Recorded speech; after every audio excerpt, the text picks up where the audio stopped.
दुनिया पाकिस्तानी खाने के पीछे लिटरली पागल हो रही है। आपको लगता है पैसा कमाना सिर्फ फैक्ट्रीज, आईटी या क्रिप्टो से होता है? गलत सोच। आज मैं आपको बताऊंगा वो सच जो कभी किसी ने नहीं बताया, कैसे फूड का बिजनेस एक नॉर्मल इंसान को ओवरनाइट मिलियनेयर बना सकता है। और हाँ, बोरिंग फैक्ट्स नहीं, शॉकिंग ट्रूथ्स, रियल एग्जाम्पल्स और वो फन फैक्ट्स जिससे आपका दिमाग हिला देना है। सबसे पहले एक चीज समझ लो, खाना सिर्फ जरूरत नहीं है, ये एक इमोशनल बिजनेस है। दोस्तों, एक बात याद रखना, दुनिया में एक चीज कभी बंद नहीं होगी, खाना। महंगाई बढ़ जाए, बिजली चली जाए, इकोनॉमी टूट जाए, लेकिन इंसान खाना खाएगा। खाना हमेशा बिकता है। और यही है वो राज जिसके ऊपर दुनिया के सबसे बड़े बिलियन डॉलर एम्पायर्स खड़े हुए हैं। आज मैं आपको दिखाने आया हूं कैसे एक छोटा स्टॉल, एक छोटी सी रेसिपी, एक छोटी सी शॉप बन सकती है इंटरनेशनल एम्पायर। 1940 कैलिफोर्निया, दो भाई बर्गर्स बेच रहे थे एक छोटी शॉप में। आज वही शॉप बन गई मैकडॉनल्ड्स। 100+ कंट्रीज, रोज 7 करोड़ कस्टमर्स। और शॉकिंग बात, मैकडॉनल्ड्स का असली पैसा बर्गर से नहीं बल्कि रियल एस्टेट से आता है। मतलब बर्गर्स के पीछे छुपा है एक बिजनेस एम्पायर। फिर देखिए KFC, कर्नल सैंडर्स, 60 साल की उम्र, एक रिटायर फौजी, बस एक फ्राइड चिकन रेसिपी, 1009 बार रिजेक्ट हुए, लेकिन उन्होंने छोड़ा नहीं। आज KFC दुनिया की टॉप चेन्स में है। एक रिटायर आदमी की रेसिपी बन गई बिलियन डॉलर एम्पायर। और फिलीपींस का जॉलीबी, एक छोटी सी आइसक्रीम शॉप, लेकिन उन्होंने देखा लोग बर्गर और चिकन मांगते हैं, शिफ्ट कर दिया। आज जॉलीबी एशिया का मैकडॉनल्ड्स किलर बन गया है।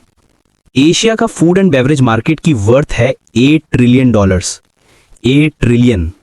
और इस मार्केट का 70% हिस्सा अभी भी छोटे स्टॉल्स और शॉप्स के पास है। मतलब असली गोल्ड माइन अभी भी लोकल लोगों के पास है। और सबसे हैरान कर देने वाली बात, एक वेटर सिर्फ नमक गिराने के स्टाइल से बिलियनर बन गया। मैं बात कर रहा हूं सॉल्ट बे की। तुर्की का वेटर जिसका काम था प्लेट साफ करना, आज उसकी नेटवर्थ $1.5 बिलियन है, सिर्फ एक स्टाइल से। सोचो, अगर नमक छिड़कने का स्टाइल किसी को बिलियनर बना सकता है, तो तुम्हारा समोसा, तुम्हारी बिरयानी, तुम्हारी चाट क्यों नहीं? दोस्तों, आपको पता है पाकिस्तान का फूड बिजनेस दुनिया के सबसे अंडररेटेड ट्रेजर में से एक है। शौक होगा सुन के, सिर्फ लाहौर का फूड स्ट्रीट हर रोज इतने पैसे जनरेट करता है जितने एक छोटे शहर का पूरा बजट होता है। लेकिन हम इस पावर को कभी ब्रांड में कन्वर्ट ही नहीं करते। दुनिया में सबसे ज्यादा बिरयानी गूगल पे सर्च होती है और टॉप पे होता है कराची की बिरयानी। सोचो, पूरी दुनिया कराची की बिरयानी के पीछे पागल है, लेकिन हमने उसे एक मैकडॉनल्ड्स लेवल का ग्लोबल ब्रांड बनाया नहीं। और इसी वजह से असली पैसा बाहर के लोग कमा लेते हैं। आपको लगता होगा कोको कोला या पेप्सी सबसे ज्यादा बिकते हैं, लेकिन सच ये है रूह अफ़ज़ा दुनिया के 33 मुल्कों में बिकता है। एक देसी शरबत ने ग्लोबल एम्पायर बनाया, जबकि हमारी हजारों फूड चीजें अभी तक गली मोहल्ले में ही फंसी हुई हैं। पाकिस्तान की मैंगो एक्सपोर्ट की डिमांड इतनी क्रेजी है कि दुबई और लंदन के एयरपोर्ट्स पे लाइन लगती है सिर्फ सिंधरी और चौसा मैंगो के लिए। लेकिन शौक सुनो, वही आम जब ब्रांडेड पैकेजिंग में बेचा जाता है तो उसकी प्राइस 5x बढ़ जाती है। यानी पैसा टेस्ट में नहीं, ब्रांडिंग में है। आपने कभी नोटिस किया, हर फॉरेनर पाकिस्तान आता है तो एक ही चीज रिपीट करता है, Pakistani food is world class. BBC ने एक बार लिखा था, Lahore is the food capital of the world. लेकिन आईनी देखो, हम खुद को कभी इस एंगल से ब्रांड ही नहीं करते। टारगेट, अब समझ लो फॉर्मूला। एक किलर प्रोडक्ट चूज करो, जैसे कराची की बिरयानी या मुल्तान का मैंगो। उसकी कहानी सुनाओ, जैसे कर्नल सैंडर्स की थी KFC में। एक सिस्टम बनाओ, फ्रेंचाइज मॉडल, जिससे आप एक ही टेस्ट हर जगह कॉपी कर सको। और दोस्तों, सबसे शॉकिंग सच ये है, मिलियनर वो नहीं बनता जो फूड बनाता है, मिलियनर वो बनता है जो फूड को story plus brand plus system में कन्वर्ट करता है।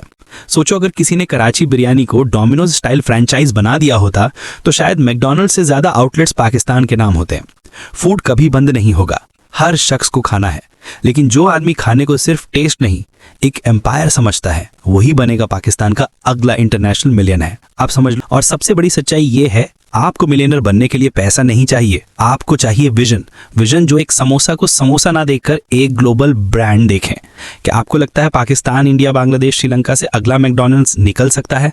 आंसर है बिल्कुल हाँ, लेकिन सिर्फ उन लोगों के लिए जो खाना बेचना नहीं, खाना ब्रांड करना सीख जाएंगे। दोस्तों, अब तक हमने देखा हिस्ट्री, शॉकिंग फैक्ट्स और असली ट्रुथ्स। लेकिन अब सवाल है, अगर आप एक आम आदमी हो, जेब में पैसा नहीं है, सिर्फ एक आइडिया है, तो मिलियनर कैसे बनोगे? मैं आपको एक सिंपल फॉर्मूला दिखाता हूँ। 3 स्टेप्स, सिर्फ 3 स्टेप्स। स्टेप 1, एक चीज लेकिन बेस्ट चीज। सबसे पहले एक ही चीज चुनो। मैकडॉनल्ड्स ने बर्गर से शुरू किया, केएफसी ने चिकन से, डोमिनोज ने सिर्फ पिज्जा से। एक चीज में बेस्ट बनाओ। लोग कंफ्यूज होते हैं, 10 डिशेस बना देते हैं, लेकिन एम्पायर बनता है सिर्फ एक किलर प्रोडक्ट से। स्टेप 2, ब्रांड बनाओ, शॉप नहीं। शॉप हर गली में होती है, ब्रांड हर शहर में होता है। नाम रखो जो कैची हो, लोगो बनाओ जो याद रहे, और एक कहानी सुनाओ जो लोगों को इंस्पायर करे। केएफसी का टेस्ट हर जगह अलग है, लेकिन कर्नल सैंडर्स की कहानी सेम है। ब्रांड इक्वल्स टू कहानी प्लस इमेज। स्टेप 3, सिस्टम बनाओ, कॉपी करो।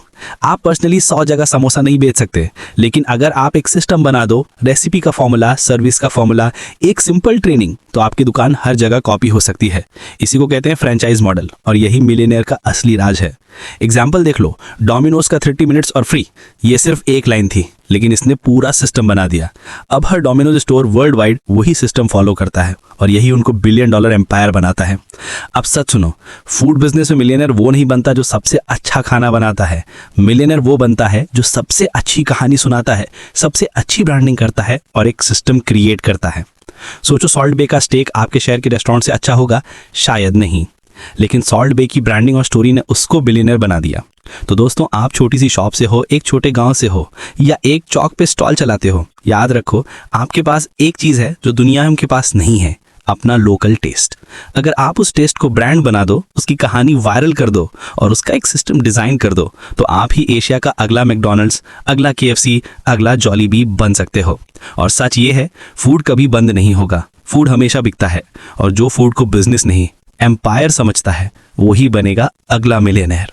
अगर आपको मेरी वीडियो पसंद आई हो या उससे मोटिवेशन मिली हो, मेरे चैनल को सब्सक्राइब और वीडियो को लाइक एंड शेयर करें।